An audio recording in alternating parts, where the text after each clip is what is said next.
Buccaneers general manager explains why they removed Shedeur Sanders from their draft list but signed Shilo. Despite being widely projected as a first-round talent, and even mocked the Tampa Bay Buccaneers in some circles as a potential successor to 30-year-old Baker Mayfield, Shedeur Sanders never made it onto general manager Jason Licht's board. It's very, very high, Licht said on the Field Talk pod when asked about the weight he gives to character over skill. I would just tell you, when we rarely miss on the player. We miss on the person, and you have to have the right kind of person. Licht revealed he goes as far as handing ownership a blacklist the day before the draft, highlighting players, often high-profile ones, the Buccaneers refuse to consider based on red flags. I give my owners a document the day before the draft. Licht explained and said, okay, this is, so you know, there's a section of players that are probably going to go in the first round that we don't have on our board. So don't be shocked when these players get picked and we don't have them on the board. Sanders didn't make the cut. By any metric, Sanders had a remarkable college career. He threw for 7,364 yards and 64 touchdowns, won the Johnny Unitas Golden Arm Award, and showcased impressive poise in a chaotic Colorado environment that included being coached by his father, Deion "Coach Prime" Sanders. Off the field, Shedeur's influence soared, with NIL deals pushing his valuation to around $6,500,000, making him one of the highest-paid college athletes in the country. But for Licht, all of that wasn't enough. Sanders' physical profile, measuring in at 6'1" and 198 pounds, drew mixed reviews from scouts. While praised for his courage and accuracy in the pocket, concerns lingered over his anticipation, mobility, and fit in a high-pressure NFL system. Internally, the Bucs were also cautious about the distractions that come with Sanders' brand, social media presence, and the expectations that followed the Coach Prime circus. Tampa chose to go with Ohio State wideout Emeka Egbuka in the first round and passed on quarterback until later rounds when they picked developmental prospects Michael Pratt and Jordan McLeod. Interestingly, they did select Shedeur's younger brother, safety Shilo Sanders, later in the draft, signaling that the family name wasn't a disqualifier in itself. The difference is that Shilo's role as a projected special teams ace or rotational safety carried lower stakes and fewer spotlight expectations. Tampa, the NFL draft is never as straightforward as fans might imagine. Scouts pore over film for hundreds of hours. GMs juggle needs, personalities, and locker room chemistry, and every pick can tilt a franchise's future. But when the Tampa Bay Buccaneers revealed they had removed quarterback Shedeur Sanders from their draft board, only to later sign his brother safety Shilo Sanders, questions erupted across the sports world.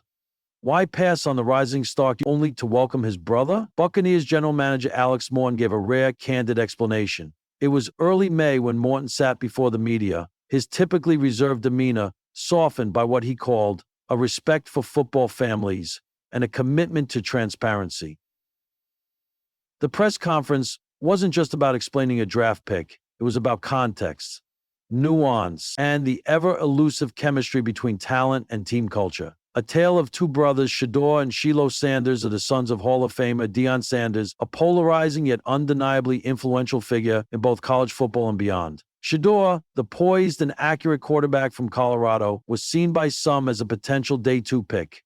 Shilo, a hard-hitting safety with less hype but plenty of grit, was viewed as a day 3 or undrafted candidate. On paper, Shedeur offered the flash, Shilo brought the grind.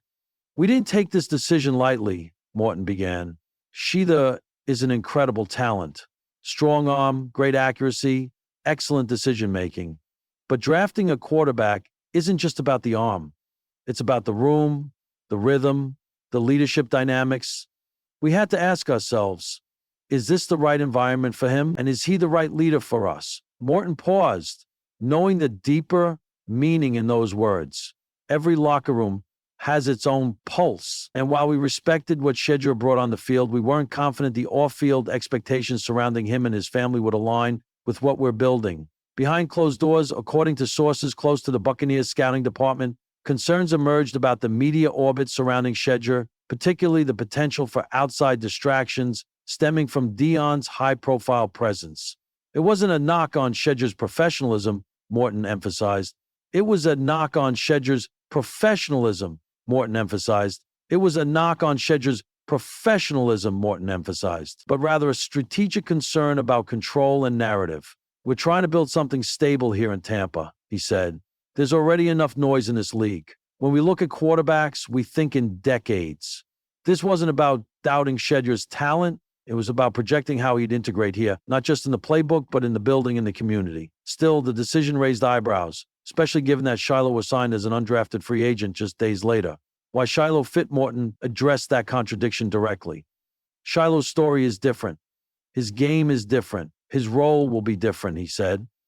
We brought Shilo in not because he's a Sanders, but because he's a player who fights for every snap. He doesn't come with cameras in tow. He comes with bruises and bruising tackles. At Colorado, Shilo wasn't the spotlight guy. He was the enforcer, a vocal presence in the locker room. He quickly gained respect for his fearless play and veteran attitude. In interviews, he often downplayed the family legacy, focusing instead on carving out his own path.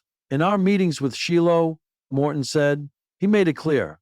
He doesn't want a red carpet. He wants a helmet and a shot. That resonated with us. And resonate it did. In rookie minicamp, Shilo was one of the first on the field and last to leave. Coaches noted his intensity, but also his humility. He wasn't asking about endorsements. He was asking about film, family, football, and forward thinking. Some fans speculated the move was political, that the Buccaneers didn't want to be a reality show, but Morton pushed back on that. This wasn't about avoiding publicity. Shilo said, why didn't you say anything about some reality show? But Morton pushed back on that. This wasn't about avoiding publicity. He was worried that the Buccaneers didn't want to be a reality show, but Morton pushed back on that. This wasn't about avoiding publicity, he clarified. It was about managing fit and expectations. It was about making sure our quarterback room remains cohesive. Kyle Trask and Baker Mayfield are different personalities. We needed to be sure we were adding the right voice, not just the most talented one. He emphasized that the door isn't closed forever. Shedeur is going to succeed in this league. Maybe sooner, maybe later. But with the personalities and leadership styles already in our building, we just didn't think it was the right moment.